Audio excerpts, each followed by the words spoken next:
You know, we all talk about probiotics, right? The good bacteria. But what if I told you there's a microbe out there that's more than just a resident? One that's an active communicator, sending out signals that can literally talk to our cells about metabolism, immunity, you name it.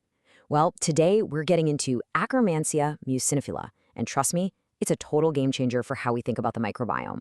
So why do we call it a key guardian? Look, it's not just about it being there. It's about what it does. This little guy is crucial for keeping our gut lining strong. That's our body's first line of defense. It also helps keep our immune system in check, making sure it doesn't go haywire. Think of AKKERMANSIA as the intelligent manager of your internal ecosystem, keeping everything running smoothly.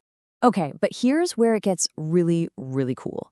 That message Akkermansia sends, it turns out it can be delivered in two totally different ways. It's kind of like sending information via a stable, reliable email versus having a live agent on the ground actively working for you. Each method has unique strengths, and they're used for very different reasons. Let's break down these two forms. So here's how we're going to tackle this. First, we'll cover why AKKERMANSIA is truly next gen. Then we'll decode its secret language, how it communicates. We'll look at the two forms, the postbiotic messenger and the probiotic colonizer. And finally, we'll get to the practical part, how you choose the right tool for the job. Right, so what do we even mean by next gen? We're talking about a massive leap beyond just adding good bacteria and hoping for the best. This is about intelligent, targeted communication. And this isn't just theory anymore. With huge clinical studies backing it up and recent EU novel food authorization, AKKERMANSIA is now a validated biotherapeutic. This is a huge step forward. So how does this communication actually work? It's not a secret language with whispers, of course. It's a language of molecules. AKKERMANSIA produces these specific molecules that act like words, and our body cells can read them and know exactly what to do.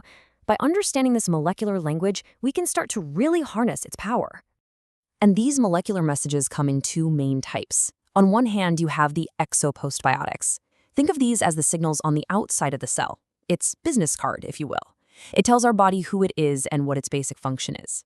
Then you have the endopostbiotics, which is all the important bioinformation stored inside the cell. That's more like the cell's internal operating manual. And let's look at some of these key molecular words. You've got emukin 1100. That's the protein that helps keep our gut barrier sealed tight.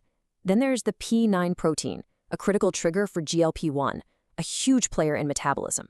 And you also get things like spermidine and NAD+, which are heavily linked to cellular energy and healthy aging. See, this isn't just a random list. It's a toolkit for optimizing our health at a cellular level. Okay, now that we get the language, let's see how we can use it. The first way is with a postbiotic. This is where we use a heat-inactivated, non-living form of AKKERMANSIA. It acts as a stable, reliable messenger, just delivering those key signals. And the specific one we're talking about here is called AKMC 1025. So what in the world is a tyndallized postbiotic? It sounds complicated, but it's actually pretty brilliant. It's a gentle heat treatment that makes the bacteria non-living. But, and this is the amazing part, it perfectly preserves all those crucial signaling molecules on the outside of the cell, like that AMUC110 protein. So the message gets delivered loud and clear, even though the messenger isn't alive. Now, why would you want to do this? Well, the advantages are huge. For one, it's extremely stable, no refrigeration needed, which is a big deal for convenience. It also delivers a very precise, consistent dose of those signals every single time. And critically, because the bacteria aren't live, it's a safe option for immunocompromised individuals. This just opens up so many possibilities.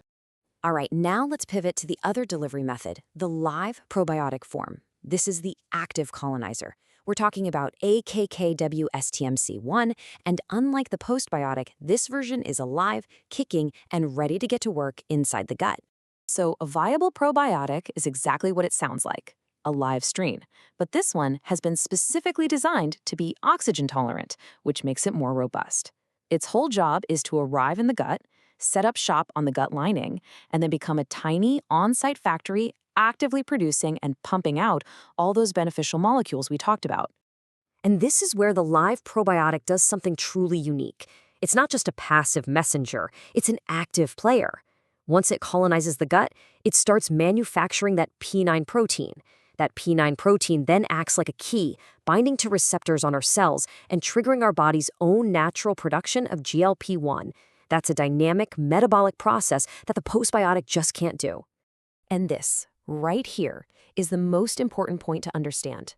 The live probiotic form isn't just a different choice, it's an additive choice. You get all the foundational signals that the postbiotic has, the business card, the instruction manual, everything. But then on top of that, you get a whole new layer of benefits because it's alive and actively creating new molecules right where they're needed. So all of this brings us to the big question for any professional out there. Which one do you use and when? It's not about one being better. It's about being a smart clinician and choosing the right tool for the specific job at hand. And this guide really breaks it down. For something like metabolic syndrome, you'd likely lean toward the viable live form because you want that active GLP-1 secretion. But for an immunocompromised patient, the postbiotic is the clear choice for safety. If your primary goal is rapid gut barrier support, again, the postbiotic gives you that immediate signaling without waiting for colonization. And for goals like healthy aging or even supporting GLP-1 drugs, you might use the viable form or even a combination. It's all about the rationale. And this isn't guesswork. It's based on solid evidence. Take this quote from a huge 2025 trial in Cell Metabolism.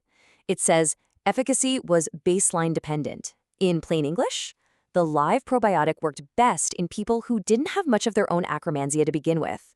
Those were the people who saw really significant results in weight, fat mass, and blood sugar markers. And that right there just perfectly illustrates where this entire field is going. We are moving away from the one-size-fits-all model. The patient's own starting microbiome, their unique internal landscape, is what actually dictates the clinical outcome. Personalization is no longer just a cool idea. It's becoming a clinical requirement for getting the best results. Which leaves us with one final big question to think about. If the effectiveness of an intervention this powerful depends so much on what's already inside a person, doesn't that suggest that microbiome testing is on its way to becoming a fundamental part of preventative and personalized medicine? It's a question we're all going to be answering very soon.